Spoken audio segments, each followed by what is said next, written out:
Hi everyone, I am Lika, your English language teacher from English Language Theory and Practice Department.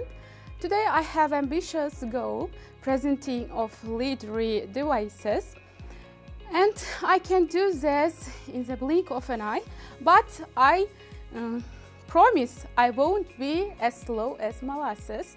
You will love these wonderful, witty, yet wacky literary devices. Let's get started. Okay, I am sure you have brief understanding about the best English and Uzbek novels, stories and fairy tales of all time. For instance, Begun Days of Abdullah Qadri, İki Eşek Orası, From World Literature, David Copperfield, Jane Eyre, Romeo and Juliet, and etc. I have a question for you. What is the main connection between these words and the topic of today's lesson?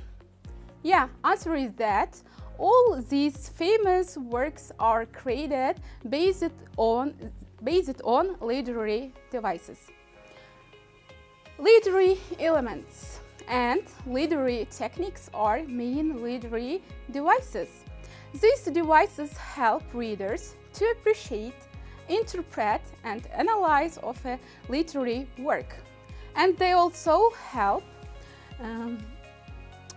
motivating readers' imagination to visualize characters and scenes more clearly. A literary element is an essential characteristic of works of all written and spoken narrative English. Here you can see main literary elements. Each of literary elements has some details and more complex information. But in today's lessons, we are just basics. Okay, so I'm going to give you a definition, an example of each literary element from the book and movie Finding Nemo. First element is setting. What is setting? Setting when and where the story takes places. We have setting time and of course setting place. In Finding Nemo, setting time around modern times around 2003, setting place Pacific Ocean. The setting for the story in the Pacific Ocean.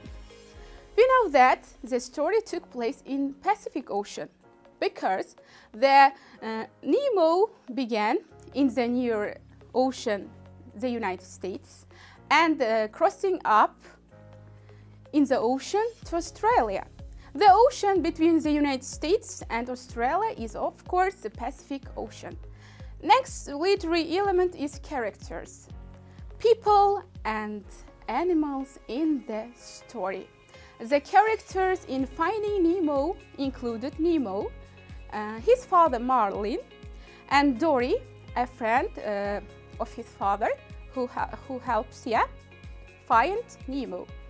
We can see other characters in this book, but these three were the most essential, important one. Okay, there are main two types of characters. First one is protagonist, the main character, the hero associated with goodness, yeah? Okay, in Finding Nemo, we doubtless can say main protagonist is Nemo, and of course his father Marlin and his friend Dory. Next type of characters is antagonist. Antagonist usually is the bad guy, the villain, opposes the protagonist, of course. We can say in this book, antagonist human. Okay, next main element is conflict. What is conflict? Conflict is a big problem to solve. In this book, we can say main conflict is Nemo is lost. Okay, we have sometimes some types of conflict: man versus man, man versus nature, man versus self, and man versus society. In this book, we can see main conflict is man versus nature. Okay, next our element is plot. What is plot? Plot, main events and actions in the story. Okay, Nemo gets lost. His father Marlene searches for him and eventually finds him. These are main events and they are main plot. Okay, the plot includes more than these three one, but these three events are the most important. Okay, learning the elements of the plot is essential too. Exposition, rising action, climax, falling action, and resolution are main elements of plot. Okay, what is exposition? Exposition, a story's beginning, usually where the author introduces characters and sets up the main problem, main conflict. Rising action. Rising action is all actions that leads up to the climax. Okay, what is climax? Climax is the high point of the action. And next one is falling action. Falling action, the events after the climax, which stops, closing part. And the last one is resolution. Resolution is the solution or outcome of the conflict. Okay, next our main element is narrator, the person telling the story. Okay, remember that the narrator is not same as the author. The author creates the narrator to read the story to readers. Okay, in Finding Nemo, we cannot see a narrator, but for instance, in Gen A, novel in Gen A, we can see narrator is Gen A. In David Copperfield, we can see the narrator is David. Okay, next element is theme. What is theme? The story's main message of the life. Okay, sometimes stories have more than one themes. For example, in Finding Nemo, one of these is that the fear is an obstacle. The message is fight your fears. That will help you accomplish your goals and wishes like Nemo did. Okay, next one is mood. What is mood? Mood, how the story feels to the reader. Okay, for instance, in Finding Nemo, we can see moods can be sad, happy, or scary. In Finding Nemo, the obstacles are scary, so while reading, the readers often worried. And last, our literary element is tone. Tone, okay, the author's tone shows the author's attitude toward details in a story. Tone can be negative, positive, sad, or etc. Okay, in Finding Nemo, after reading this book, we can feel that the author's tone toward Nemo is, of course, positive. Now, let's try to identify these literary elements from books. Okay, first one is everyone knows and everyone loves the Little Red Riding Hood. Okay, the woodcutter chased wolf away. It is, of course, solution. The Little Red Riding Hood. Yeah, of course, the protagonist of this fairy tale. Next, the wolf pretends to be grandmother. Yeah, you are right. It is.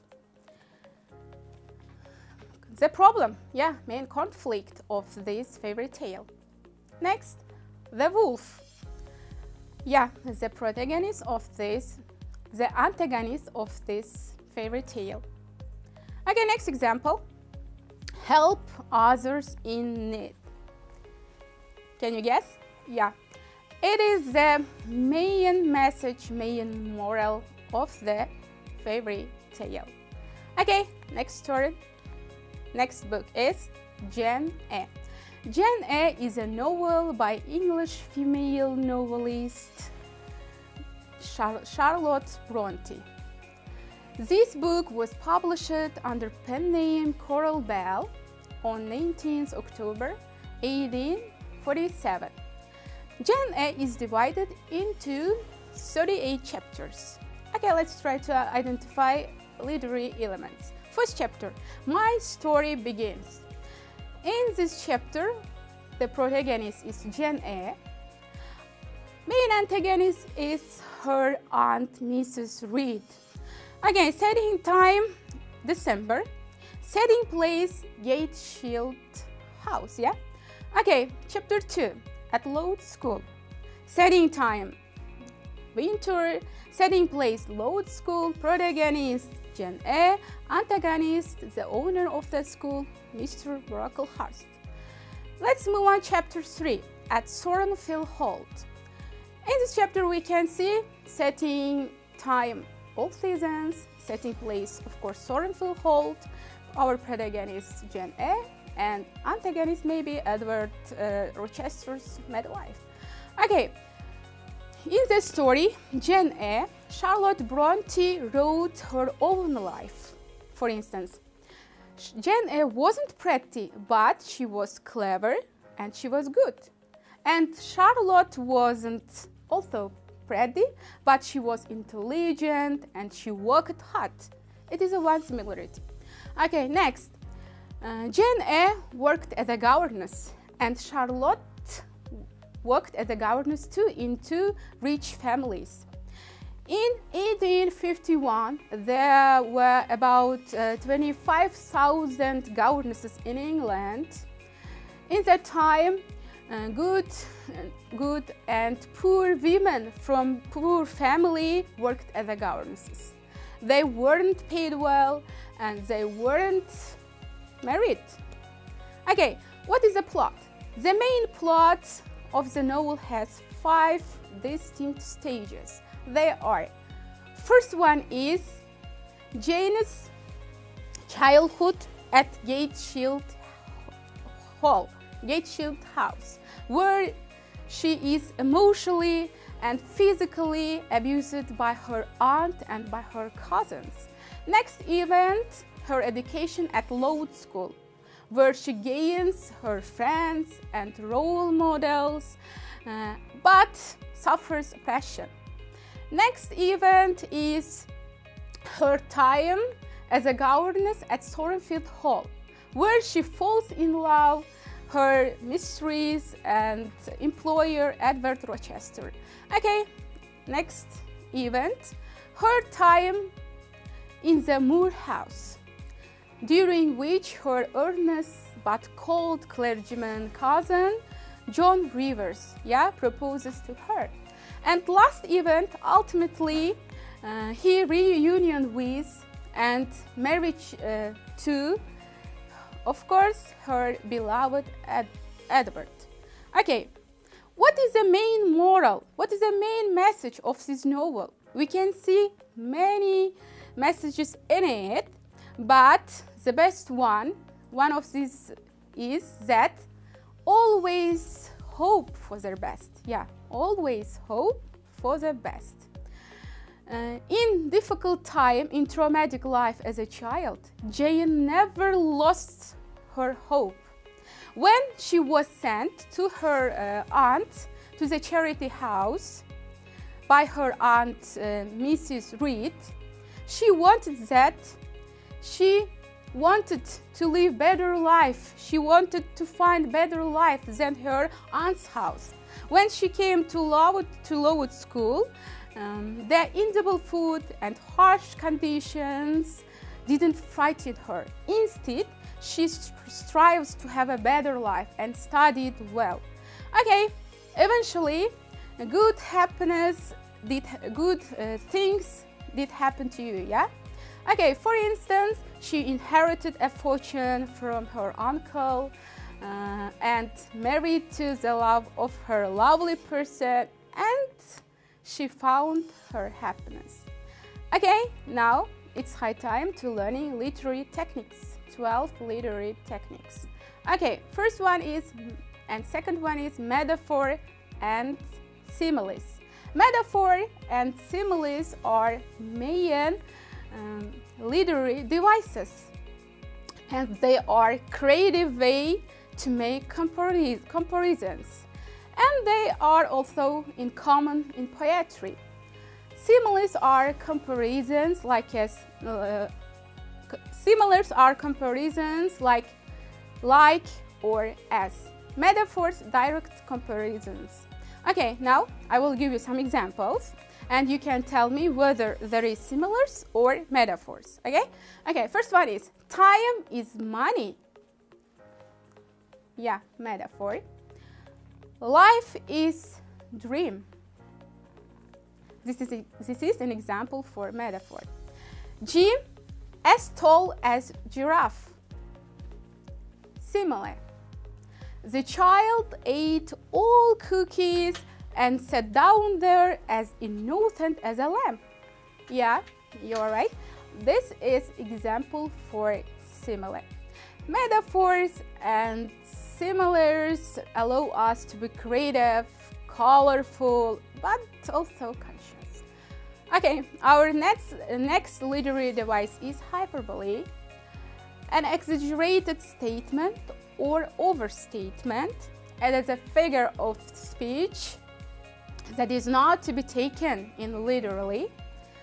While using a hyperbole is a creative way to describe something. They give the reader a vivid mental picture. For instance, I'm so hungry I could eat a horse, or your bag weighs a ton, or my shoes are killing me.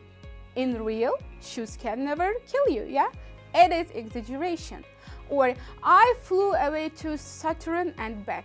It is impossible, yeah? We cannot fly to Saturn. Or it's raining cats and dogs. In real life, we can never see the cats and dogs are raining, yeah? Okay, these all are examples for hyperbole.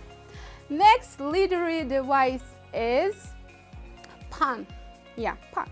Puns are humorous wordplay. Advertisers especially like to play with how words mean and how words sound. I was searching online and I came across one restaurant in California called it Good For You. Here you can see a play on words. For instance, pho, P-H-O. It is the name of the soup, but it looks like four, yeah? It is a clever and memorable pun. Of course, that's a good marketing too. Next literary devices is onomatopoeia. What is onomatopoeia? Onomatopoeia, all words that sounds like what it describes. Yeah, it's so fun. I bet you know some examples already. Here are just few. Boom, hiss, buzz. For instance, the buzzing bee flew away. These verbs imitate sounds they describe. Next device is personification. Personification assign human qualities to something that isn't human. For instance, the tree is dancing in the wind, or fortune smile on someone. Next sentence, the wind whistled throughout the day. Understandable? Did you catch? Okay. Next device is alliteration. The repetition of the consonant, sound or letter at the beginning of sentence. For instance, Jimmy jumping like jolly jumping beans, or Peter Piper picked a pack of pickled peppers. Do you see? Okay, Americans love to use alliteration in her names. For instance, Marilyn Monroe, Janet Jackson. Yeah? Okay, alliteration in this sentence sounds like a more musical. Next element is oxymoron. What is oxymoron? Oxymoron is used when we put two words together. It seems like they are contradicting each other, but in real, their meaning is clear and strong. In my lessons, I taught the phrase awfully good. It means really good. That is an oxymoron. Okay, for instance, this chair is pretty ugly. It is an open secret. Oxymorons are very effective and very effective for adding dramatic effects too. Okay, our next device is assonance. What is assonance? Assonance, the repetition of vowel sounds in a sentence. For example, Sam claps his hand and stamps his feet. In this sentence, we can see the repetition a vowel sound. Okay, next our literary device is symbolism. Using an object or a word to represent an abstract idea. Let's explore some examples to symbolism in art and our daily lives. Okay, let's begin with colors. For instance, white. White stands for life and purity. And black. Black is used to represent death and evil. Next, red. Red is maybe used to symbolize blood, passion, yeah, or immoral character. Next word is wind. Wind might be used to symbolize power. Next one is snow. Snow is used to represent calmness, yeah, calmness. Okay, next move on, next device. This is idioms, yeah. Idioms, a group of words that have different meaning from literal meaning. For instance, my exam was a piece of cake. A piece of cake in this sentence, it means so easy. Okay, it's colorful expression, yeah, when we use our daily life in spoken English or in written English. We can see and we can use many of them. And our next literary device is imagery. Imagery, descriptive language, is used to appeal to a reader's sense. Writers usually use imagery when they attempt to describe to something to appeal to our sense, touch, hearing, smell, and others. Okay, images of light and darkness is represented many times in Shakespeare's Romeo and Juliet. Or, for example, the room was dark and gloomy. The words dark and gloomy are visual images. Or, the river was roaring in the mountains. The word roaring to appeal to our sense of hearing, yeah? Okay, now it's high time reinforcing our topic. Okay, now I will give you some examples for you, and you can tell me whether there are literary elements or literary devices. Let's get started. For instance, she swam like a fish. It is example for, yes, you are right, it's an example for simile, metaphor. Or next example, Peter Piper picked a pack of piglet pipers. Yeah, it is example for alliteration. Or your suitcase weighs a ton. Yes, you're right, it is example for hyperbole. Or the camel is the sheep of the desert. Yeah, it is metaphor. Next, she is like an angel. Yes, you are right. This is example for similar. Next, the river was roaring in the mountains. And this one, example for, imagery. And next, in Harry Potter, Harry, Ron, Hermione are the main people who decide and discuss all events during the story. Okay, question. Harry, Ron, Hermione are main of the story. Characters, plot, mood. Yes, you are right. They are main characters of this story. At last, we did it. All these literary devices worth knowing. Look out for them. Try using them a bit. And I will just be jumping joy if you decide to like and sharing this video. As always, thanks for watching and happy studies.